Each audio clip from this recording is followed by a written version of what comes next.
Lo que se toma por ahí es una afirmación o una situación en la que todos nos vamos a poner de acuerdo que está mal, como por ejemplo la corrupción, Sí. genéticamente todos vamos a estar de acuerdo Causas con que la nobles, corrupción, digamos.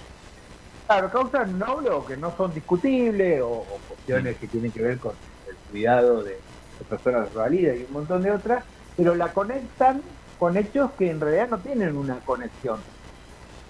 ¿Mm? Por ejemplo, cuando se habla de corrupción y se asocia a un solo partido o un solo gobierno, y en realidad incluso el que lo denuncia está evidenciando un montón de situaciones de corrupción, o por lo menos que son tan sospechosas que como las que están denunciando, pero sin embargo quedan asociadas a un solo sector político, por ejemplo, o ideológico. Entonces, una cosa, todos estamos de acuerdo con que la corrupción es mala, pero la conexión que se hace ahí ya no necesariamente es una verdad. ¿Sí? No hay una conexión real o no hay datos que lo demuestren, que lo validen. ¿Sí? Entonces, eso también es una forma en cómo se construye la posverdad, ¿no? Conectar hechos que no necesariamente está demostrado que tiene la conexión. No sé si Sí, sí, se entiende lo que quiero. está O claro. sea, una parte es verdad, como vos decís, algo que está ya instalado en la sociedad y puede ser verdad o relativamente verdad, pero cuando lo conectan o lo ponen en un contexto, en realidad eso es lo cuestionable, lo impugnable. Y justamente, tiene mucho valor, porque a todo el mundo sabe que, pero también esa es otra cuestión, ¿no? Justamente la disciplina a la que yo pertenezco, que es la sociología, tiene mucho de esto de ir en contra del sentido común, porque esto que vos decís, cierto conocimiento popular o que está instalado popularmente, no necesariamente sea verdad, Claro. ¿no? O sea, por ejemplo, la asociación del delito Con la con los pobreza. sectores, claro, sí podemos asociar el delito con la pobreza porque en un contexto de pauperización, o sea, de aumento de la pobreza, aumenta el delito. Pero también asociar el delito con los pobres es un error. Yo pensaba lo que voy a hacer un ejercicio reflexionando sobre estas cuestiones. Bueno, si vamos a hablar de la delincuencia, ¿cómo podemos medir quién es más delincuente o dónde hay más delito? Yo podría decir, bueno, midámoslo en números económicos. ¿Mm? Entonces ahí seguro que vamos a encontrar que lo más probable que encontremos que las personas que más delinquen son las que más tienen, no las que menos tienen. Sí. Porque las que más delinquen en general, por ejemplo, un empresario que hace una evasión impositiva, que un delito está evadiendo millones de pesos o miles de millones de pesos o Claro, millones de dólares, una persona que roba en un almacén y cuántos pesos puede robar. claro. ¿Se entienden? Sí, sí, sí, sí. Digamos, a la cantidad de lo que se roba, los que roban siempre, los que más roban, son los que más tienen. ¿Sí? Porque además son prácticas establecidas, ¿no? Entre ciertos, a ver, ciertos círculos o de empresarios o de personas que tienen más poder que cometen estos delitos, pero en realidad eso lo ven como prácticas empresariales. Por ejemplo, evadir impuestos. ¿Mm? O esto de que muchas veces se descubre, se hace toda una maraña de empresas para terminar evadiendo impuestos. O eso que hablamos la vez pasada de los paraísos fiscales, ¿no? Poner un domicilio en otro país, y hay cuestiones que en realidad hay que ver si en algunos casos configuran delitos, pero son muy difíciles de probar, y en otro lado no llegan a ser un delito, pero sí son faltas que son faltas éticas o faltas morales, ¿no? Son los Sí. primeros que señalan, mirá aquel que robó no sé, eh, robó una gallina, ¿no? El famoso ladrón de gallinas.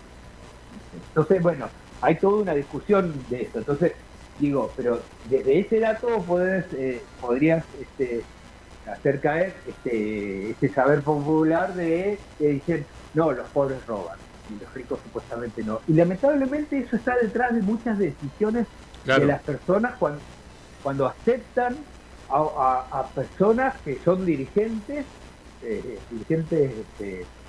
políticos que tienen, digamos, no tienen un buen prontuario y sin embargo, como vienen de un sector social acomodado, piensan que no, incluso lo llegan a decir, ¿cómo van a robar si son ricos? Bueno, sí, sí. entonces digo, Plantea una discusión, ¿no? digamos, bastante más... Bueno, está de moda, hoy en día el propio presidente lo dijo, aquellos que tienen mayor inteligencia como para evadir impuestos son unos genios, ¿no? Y en cambio aquellos que, bueno, apenas pueden vivir y que han podido, no han podido tener éxito en la vida, digamos, de alguna forma, con su trabajo o tienen dificultades económicas, tienen que, de alguna manera, sufrir las consecuencias del ajuste porque los más inteligentes son quienes han podido superar estas crisis o estos problemas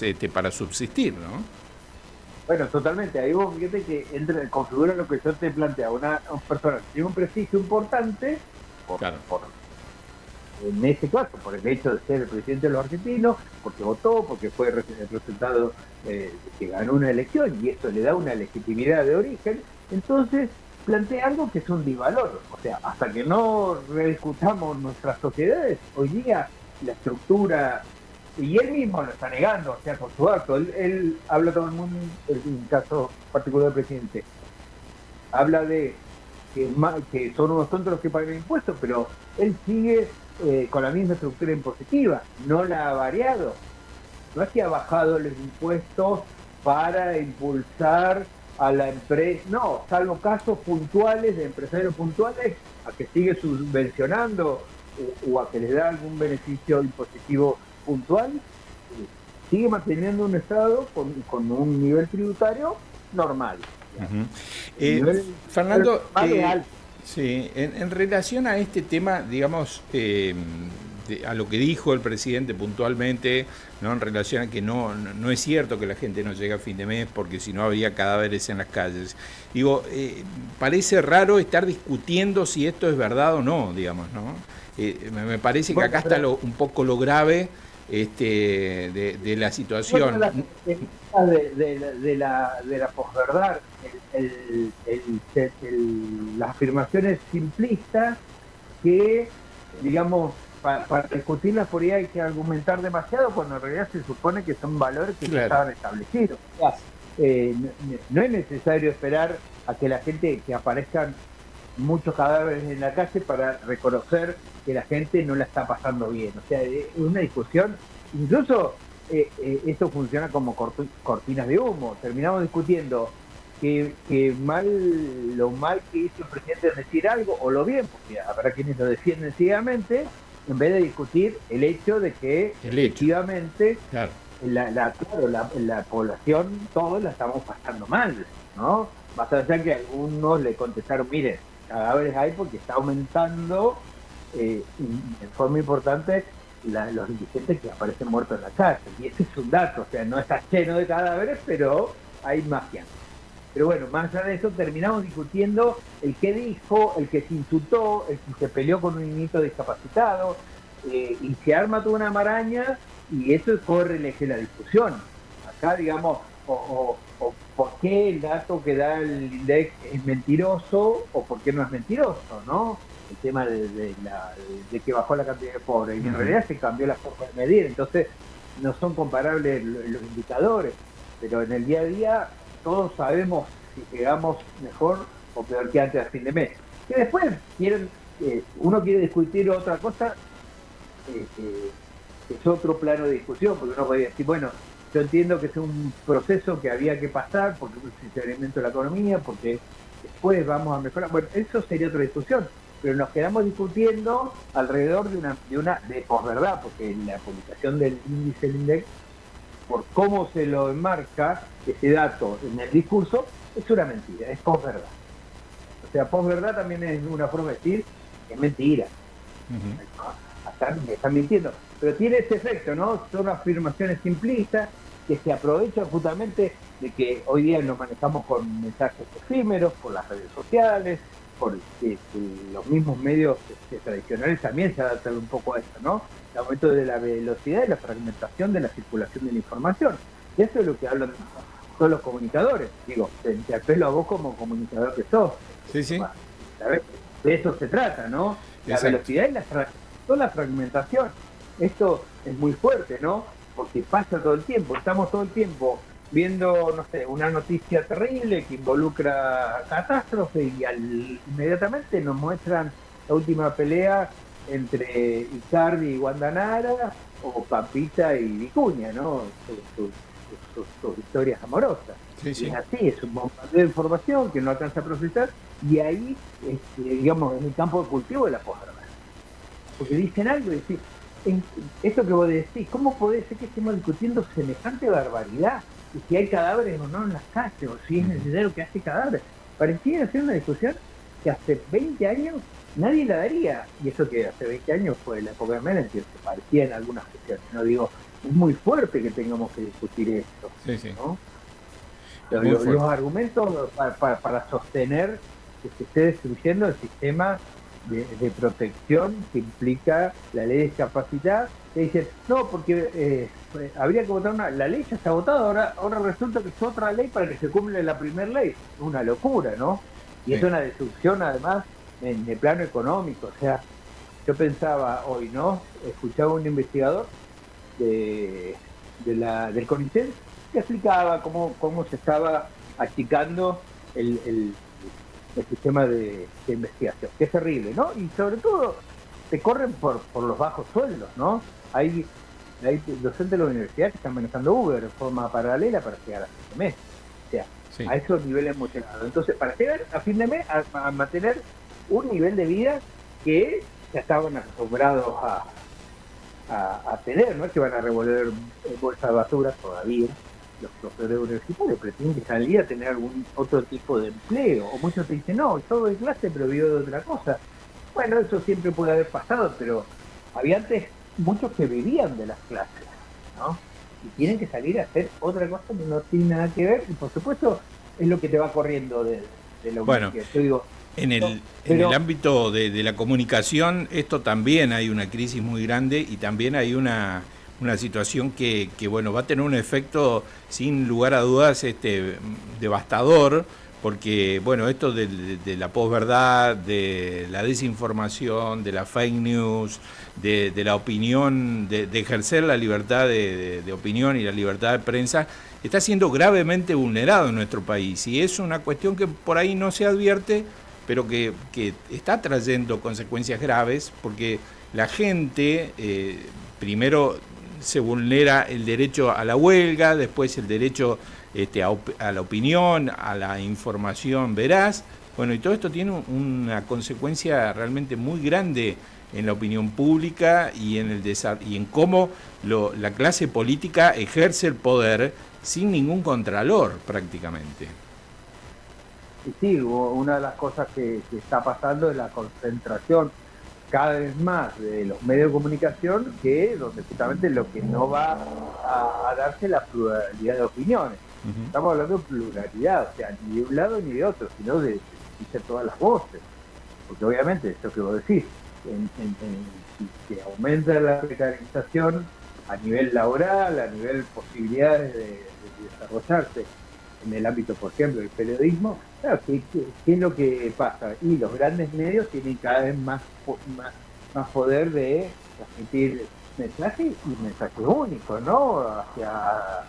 Que es lo que termina acompañando un totalitarismo, que es lo que planteamos también la vez pasada, ¿no?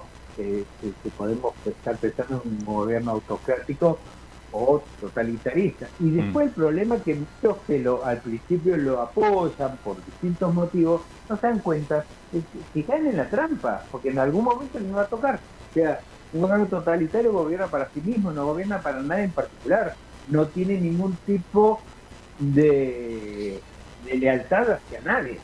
Y después no lo necesita, o sea, puede haber llegado por votación, pero después si tiene los medios a su favor, si tiene el aparato represivo a su favor, todo sin control, porque no hay opinión pública, porque no hay posibilidad de oposición, porque no hay voces de disidentes, después puede hacer lo que quiera. Mañana puede decir, no sé, como ya ha pasado, ¿no? Yo me recuerdo haber conocido personas a las que le habían defendido su casa cuando se construyeron las autopistas en la ciudad de Buenos Aires, ¿no? Que pasó por Sí. barrios enteros que están en pleno centro de Capital Federal, ¿no? Compañeros de facultad. Y me acuerdo que lo contaba llorando porque le habían destruido la vida a los padres, porque los padres con estas pérdidas, si bien había una cierta compensación económica, no les alcanzó para comprarse la misma propiedad, ni más o menos la misma zona, y la persona entró, los padres, su padre creo que había sido el padre de un compañero, entró en depresión, se terminó muriendo. Y ahí no importaba digamos, la afiliación política de la persona. Sí, sí. Le pegó en la casa, le dieron 2 pesos y jorobaste. Bueno, obviamente eso fue, lo recuerdo en ese caso, era la autopista, una de las autopistas que se hizo durante la dictadura militar, ¿no? Que había un intendente en ese momento de facto de la ciudad de Buenos Aires. Y es un gobierno totalitario, no da explicaciones, no pide permiso, no da posibilidades de discutir, y eso es a lo que podemos llegar. Y un día se pueden, por eso digo, ¿a qué voy? Se pueden meter con tu propia casa, o sea, propiedad, todo, no respetan nada, no les interesa. Ese es el problema. Y bueno, el tema de la posverdad es muy peligroso por eso, porque es lo que se logra construir en el medio, estas cuestiones de cortinas facilistas, que no se sostienen, cuando uno las analiza no se sostiene. Digamos, el lema del actual gobierno es que son liberales, pero cuando se quieren discutir los salarios en paritarias, no las autorizan. ¿Cómo? ¿Sos liberal o no sos liberal? Si sos liberal, deja que pase el empresario con el trabajador, ¿cuánto le paga? Y el problema del empresario es cuánto le paga. No le pueden pagar tanto. Bueno, ¿eras liberal o no eras liberal? Por eso digo, hay un montón de afirmaciones que no se sostienen si uno las analiza, ¿sí? No se sostienen. Sin embargo, con la posverdad, gracias a la posverdad, sí pueden seguir funcionando y alimentándose estos regímenes que tienden a ser cada vez menos democráticos.